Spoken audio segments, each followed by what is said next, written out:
Really quickly before the video starts, just want to let you guys know that I've set up a Patreon for Kinetic Rugby League. There are 3 tiers which I'll run through really quickly. The lowest paid one is Kid for a Quid, that's just £1 a month. That's general support of Kinetic Rugby League and myself for those who'd like to donate in some capacity but don't really have the means to do so. The step up from that is the Matchday membership, that's £5 a month. That includes a Rugby League podcast every Wednesday starting this Wednesday, and you get access to all exclusive video content posted to Patreon. And the third tier is the season ticket, that's £10 a month, which includes everything in the Matchday membership, but you also get new members listed and shouted out in all videos for that month that you join, access to an exclusive group chat for Rugby League fans, you get to submit questions for Q&As both for YouTube and Patreon, maybe even TikTok, you can submit video ideas for both YouTube and Patreon, even TikTok as well, and potential appearances on any fan segments that I do during podcasts or shows both for YouTube and Patreon. So if you'd like to support, you can click the link in the description down below, and any support is greatly appreciated. Thank you. Hello everyone, my name is Rob, welcome to Kinetic Rugby League. In this video I'll be giving you my NRL Round 8 predictions, so I'll leave a recap of last week up on the screen for you now, and I'm certainly happy there's a few more greens in there, but it's still not perfect. I would like some more 6s, 7s, and we need an 8. As always, I'm very confident in the overall predictions that I can get 8 out of 8. And there's always someone, Parramatta, that likes to mess it up for me. God forbid you put a bit of faith in the Tigers after a few good weeks. And the Dragons just crush you. But let's get on with the first game. Kicking things off, we have the Warriors versus the Titans, starting with league position. Warriors sit in 10th, Titans sit in 17th. In terms of recent form, Warriors have won 3, drawn 1 and lost 1. The Titans have won 0 and lost 5. In terms of win rate, Warriors have a 43% win rate, 80% completion rate, and a tackle efficiency of 89.4%. Titans have a 0% win rate, 80% completion rate, and a tackle efficiency of 88.3%. Looking at players in and out for the side of the Warriors, players in include Dylan Walker, and that's it. He's the only one likely to come back in. And players out include Chanel Harris-Tavita, Jez Tavanga, that's the one, Freddie Lussick, Luke Metcalf, Bunty Afoa, and Murata Niokore. So it was a pretty big list of key players there. On the side of the Titans, in terms of players coming in, Philip Sami and Keenan Palacia are likely to come back in, and for players out, Jaden Campbell and Tino Fa'asuamaleaui are both key players out. The Warriors were abysmal last week. They just couldn't get anything right. It was an awful game, second best in every single department. I thought there'd at least be a point maybe in the second half where they turn things around. It'd be more of a typical Warriors performance that we know from this year and last year, but nah, it just wasn't even close. The Titans have been improving the last couple of weeks. They've been putting up some decent points, but also conceding too many for my liking. So defensively, they still need some work. The Warriors, I think, will really want to bounce back after that kind of performance. Given how off it was, well, there are two things really. Given how off the Warriors were and how much of an improvement the Titans have made the last couple of weeks, I feel like there's a much closer result. I think it was still lean heavily towards the Warriors, but I don't expect a blowout just from a typical game anyway. The Warriors can absolutely destroy the Titans, but just based on recent weeks, I think 1-12 is sort of fair. So I'm going to go with the Warriors to win, 1-12 points. Next up, we have the Dragons versus the Roosters. Starting with league position, the Dragons sit in 9th, the Roosters sit in 11th. In terms of recent form, the Dragons have won 3, lost 2. The Roosters have won 2 and lost 3. In terms of percentage stats, the Dragons have a 57% win rate, 76% completion rate, and a tackle efficiency of 89.5%. But on the side of the Roosters, you have a 43% win rate, 79% completion rate, and a tackle efficiency of 87.7%. Looking at players out and in, there are no players expected to come back in for the Dragons this week, but in terms of players out currently, Luciano Leilua and Jack Bird still on the injury list, unfortunately. For the Roosters, players coming back in include Dominic Young and Sam Walker. Sandon Smith is also questionable for this week, either this week or next week at the moment. And for players out, Satili Tupanua, Spencer Leniu, and Billy Smith all currently out at the moment with suspensions or injuries. So the Dragons are kind of in a position that I had the Tigers in, which is I had trust in the Tigers to beat the Dragons. I thought, given their recent performances, the Dragons haven't been perfect, and they've still had some bad games in there. But I'm starting to build some trust for the Dragons. And on the side of the Roosters, I still don't fully trust them. Now, they came up against a very weird Melbourne Storm team. They are very weird at the moment. The Roosters looked okay. They looked all right. And given that they've had a couple changes to the team, they're not at full strength. There was no Sam Walker. They still spread the ball fairly well, but they're just, missing that cutting edge in attack. And they had great opportunities to take the lead and extend, but there's just something about that Melbourne Storm team at the minute. But the Roosters still have a few holes defensively, and in attack, still mess a few things up, can lose the battle through the middle, but can also dominate teams. Like, they're very up and down so far this season. So, my level of trust for the Roosters is... it's not high, it's not low, it's just, it fluctuates week to week. The Dragons, I don't know if I can fully trust them yet. I think they're sort of earning my trust gradually, week by week. In terms of their performances so far this season, the Dragons are exceeding expectations, the Roosters are well below expectations. But I still think, based on the players available and the recent performances compared with the opponents, the Roosters are still the stronger team, and they looked really, really strong in the first half against Melbourne. Just the second half, with that extra man for 10 minutes, could have been a lot more dangerous. But I think the Roosters have enough in them to not mess this one up. But I do have trust in the Dragons to at least show some fight, some effort, and competitiveness in parts of this game. And also the fact that I don't fully trust the Roosters. So I'm going to go with the Roosters to win, 1 to 12 points. Next up, we have the Storm versus the Rabbitohs, starting with league position. Melbourne Storm sits in 2nd, Rabbitohs sit in 16th in terms of recent form. Melbourne Storm have won 4, lost 1. Rabbitohs have won 1, lost 4. Looking at percentages, Storm have an 83% win rate, 76% completion rate, and a tackle efficiency of 87.8%. On the side of the Rabbitohs, 17% win rate, 75% completion rate, and a tackle efficiency of 87.4%. So in terms of players in and out, in for Melbourne Storm would include Tepai Moiroa and Sua Farlogo. But players out still include Tuikam Kamitha. So nothing crazy in terms of players coming in and out. Pretty stable at the moment. On the side of the Rabbitohs, players in would include Cameron Murray. That's it. And players out would be Latrell Mitchell, Alex Johnston, Campbell Graham, Tavita Totola, Jai Arrow, and Lachlan Ilias. Jesus. The whole thing with Jason Demetriou at this point, the only thing that would kind of save him is the fact that there are so many key players missing. So he would have that as a bit of a safety net at this point. I haven't seen that he's been fired. At time of recording, I've not seen anything, but anything could change. I don't think they do it right now, but you never know. So in case he's been sacked, he hasn't at this point. Melbourne Storm, as I said before, they're a weird team, man. They're so weird. I'm going to make a statement that makes absolutely no sense. Is it an oxymoron? Is that what the term is? Okay. I worry about Melbourne Storm. So during the games, I worry about them, and at the same time, don't worry about them at all. I think that's an oxymoron. I think that's what that is. So the fact that they don't have a lead or a comfortable lead typically for me makes me worry, because whoever I sort of bet on or predict to win, I want them to have a comfortable lead. So in that case, I worry about Melbourne Storm because they don't ever look comfortable. But at the same time, given what they've done so far this season, I'm just like, they'll be all right, mate. I'm just chilling. Don't worry about it. They've got a sin bin. Cameron Munster's off for 10 minutes. They'll be all right. They'll be fine. Big whoop. So I seriously worry about them and have no worries at the exact same time. It is a really weird feeling around this Melbourne Storm team, but they're just so clutch. They just get it done. It's ridiculous. The Rabbitohs, unfortunately, are a mess at the moment. They are the equivalent to Hull FC in Super League at the moment, so any Hull FC fans, if you can relate to the Rabbitohs, there's maybe a team there for you. It's an absolute mess. And the only way I can see points for the Rabbitohs is I think through the middle they are extremely strong. So are Melbourne Storm, but I think they make a few too many errors.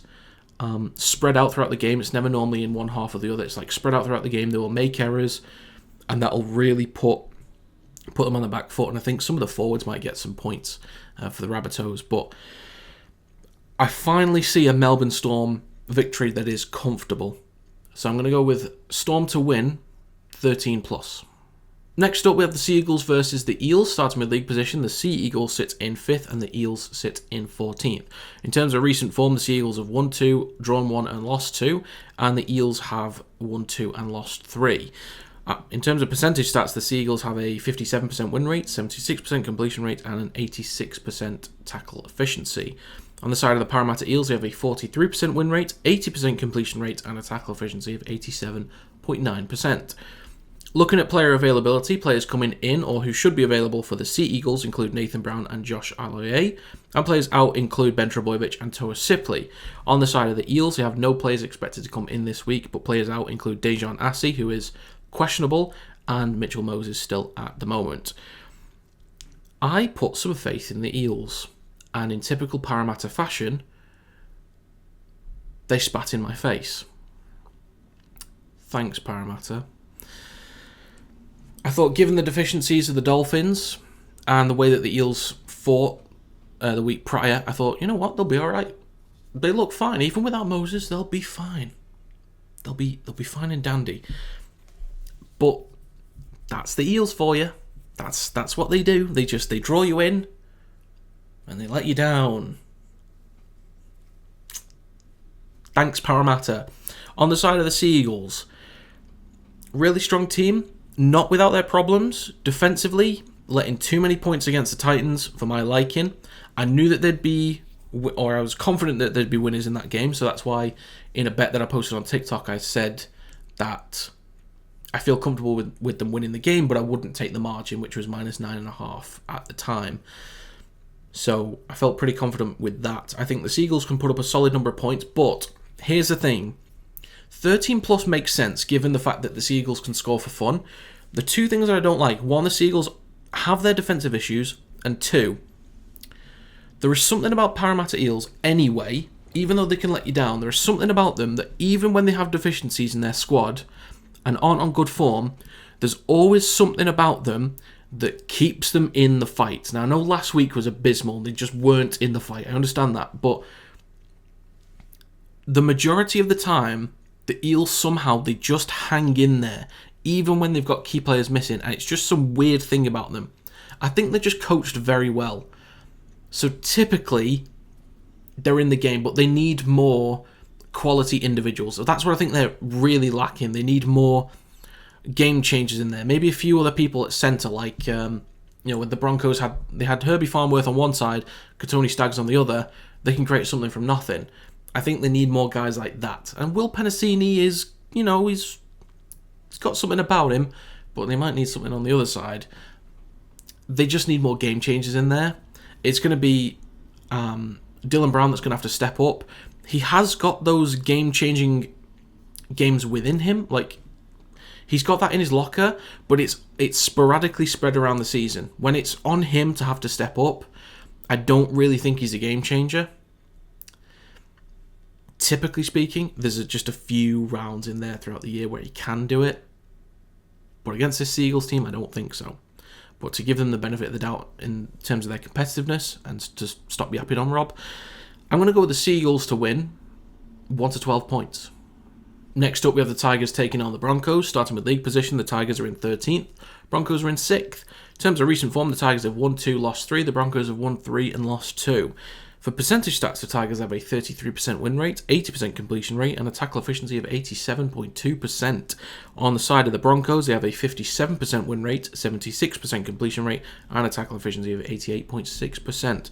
Looking at players in and out, players in for the Tigers, Star Toa is the only one that would be available. Players out include Junior Tupou and Adam Dewey, who's not back until 2030. On the side of the Broncos, players coming in, Brendan Piakora is likely to come back in. Adam Reynolds is likely, but still somewhat questionable. And Payne Haas is likely, but still somewhat questionable. If it's not this week, probably next week. Players out, it's just Dean Mariner is the only one for the Broncos at the moment. The Tigers, you let me down, man. You let me down. I put faith in you. I backed you. And you just ripped it away from me. I had so much faith, and you just let me down, man.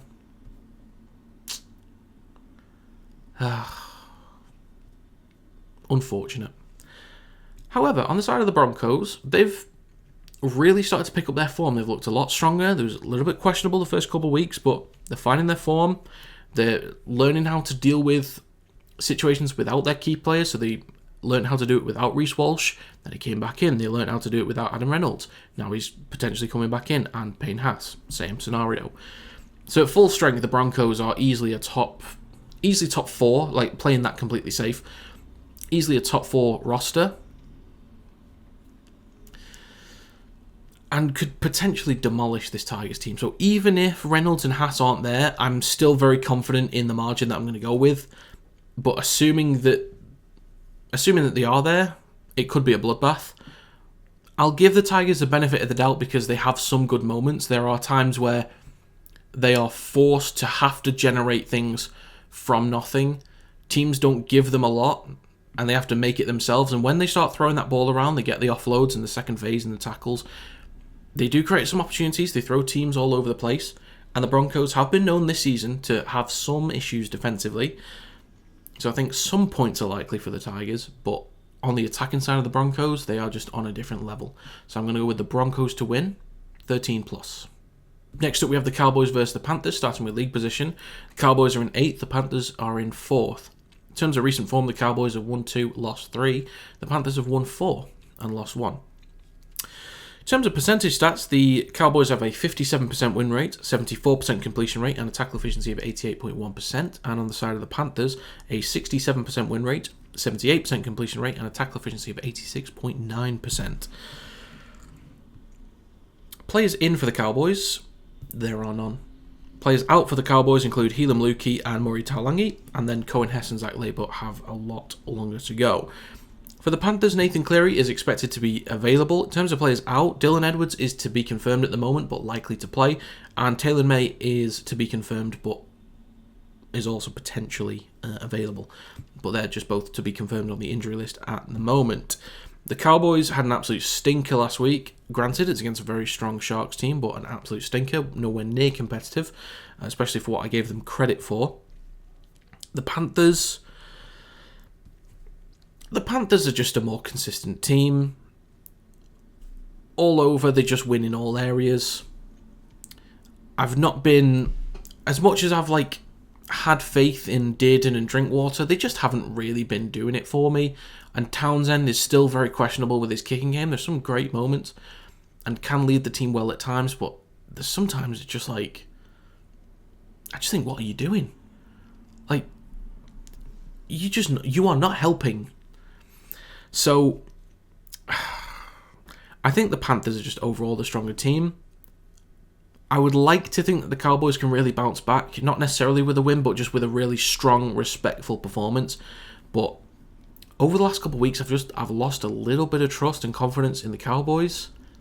They're still a strong team and will beat most teams in this league, but against this Panthers team right now, I don't see it happening for them, unless there are maybe some key injuries or sin bins / red cards in there. But I'm going to go with the Panthers to win, 13+. Next up, we have the Dolphins taking on the Knights. Starting with league position, the Dolphins sit in 3rd place on the ladder, and the Knights are in 15th place. In terms of recent form, the Dolphins have won 4 and lost 1. The Knights have won 2 and lost 3. For percentage stats, the Dolphins have a 67% win rate, an 80% completion rate, and a tackle efficiency of 89.2%. For the Knights, they have a 29% win rate, 78% completion rate, and a tackle efficiency of 89.4%. For players in and out, on the side of the Dolphins, players in would include Connolly Lemuelu and Kurt Donahue. For players out, Herbie Farnworth, Anthony Milford, Hamiso Tabuai-Fidau, and then Felice Kafusi and Tom Flegler are both to be confirmed, and then also Tom Gilbert has a long ways to go. For the Knights, players in include Dane Gagai and Tyson Frizzell. Players out include Kalen Ponga, unfortunately, Tom Jenkins, who's to be confirmed, and Jack Hetherington. So, the Dolphins, apologies for predicting you to lose. I was not familiar with your game, especially without the key players. So that is one great sign for the Dolphins, that even with so many key players missing, including Farnworth and Tabuai-Fidau especially, that they can still produce the way that they did. excellent performance. Really, really strong.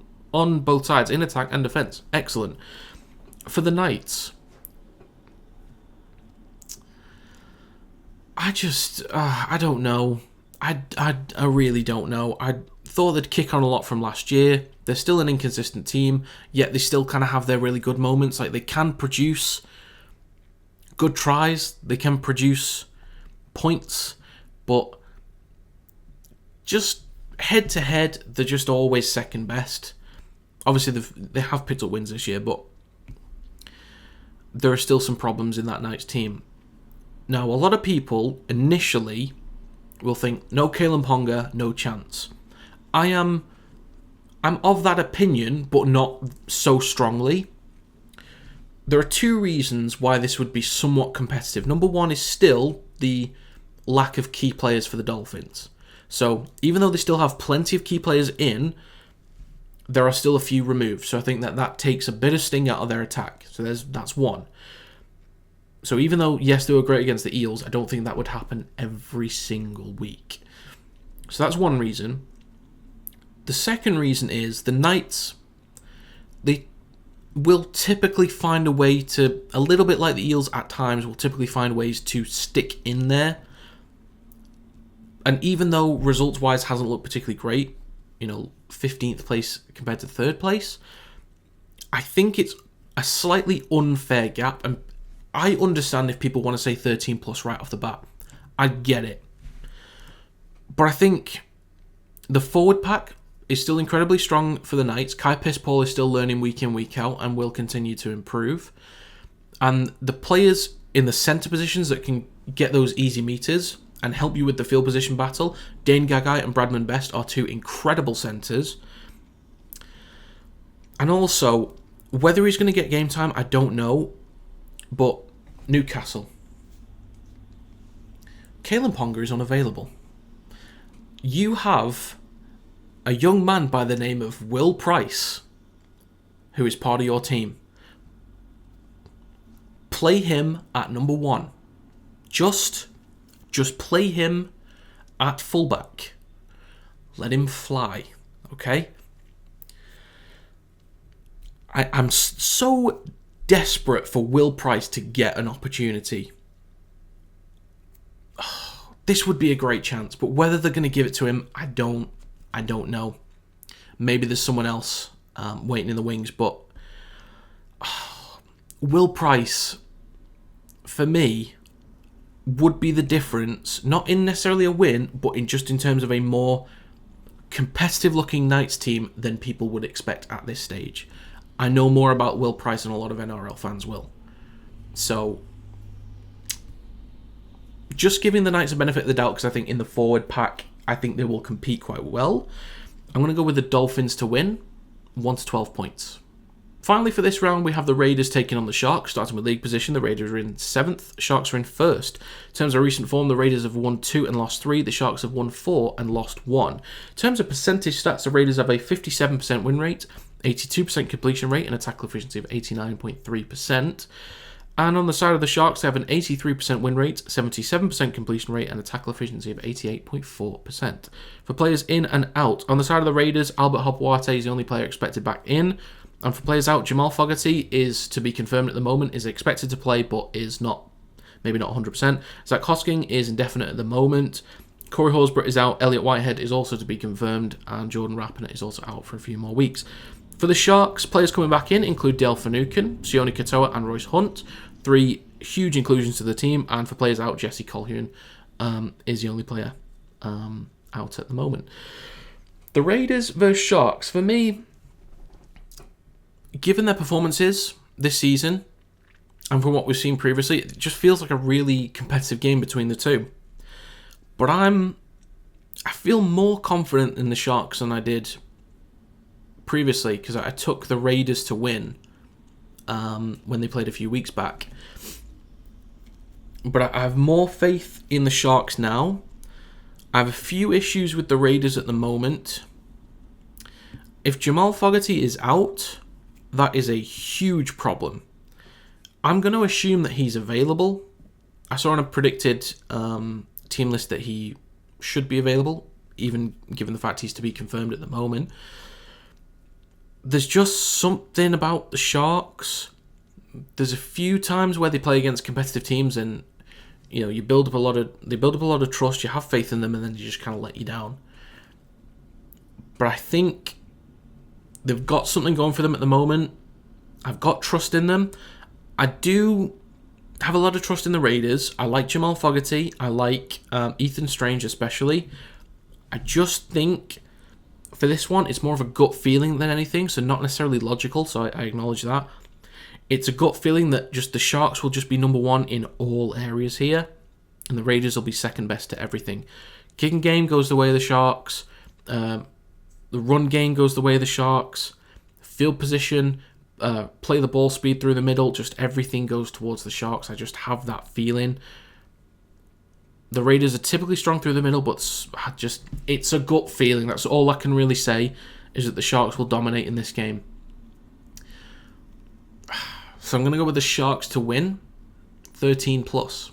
So to recap my predictions for this week, I'm going to take the Warriors and Roosters to win by 1-12, Storm to win 13+, Seagulls to win by 1-12, Broncos and Panthers to win by 13+, Dolphins 1-12, and the Sharks 13+. In terms of win confidence, I'm at about 85%. I think there's a few games that could really throw it up in the air at the moment. I think there's a sneaky chance that the Dragons come away with a win against the Roosters, but I'm still fairly confident with the Roosters at the moment. Maybe the Cowboys turn around against the Panthers, but unlikely this week. And the Raiders could maybe upset the Sharks and just completely show me what's what. In terms of margin confidence, also 85%. The Sharks, I think, I'm still confident in a win there, but maybe 1-12 throws that out of the way. The Dolphins could maybe still win by 13+ again in back-to-back weeks. Anything else? Melbourne Storm possibly 1-12 because they seem to love that at the moment. But overall, pretty confident. So that's going to be it for my NRL Round 8 predictions. If you have your own predictions, do let me know in the comments down below. Also, once again, if you would like to support the channel, the link to my Patreon is in the description down below, and I welcome any new members. But yeah, that's going to be it. Thank you very much for watching, and I will see you next time.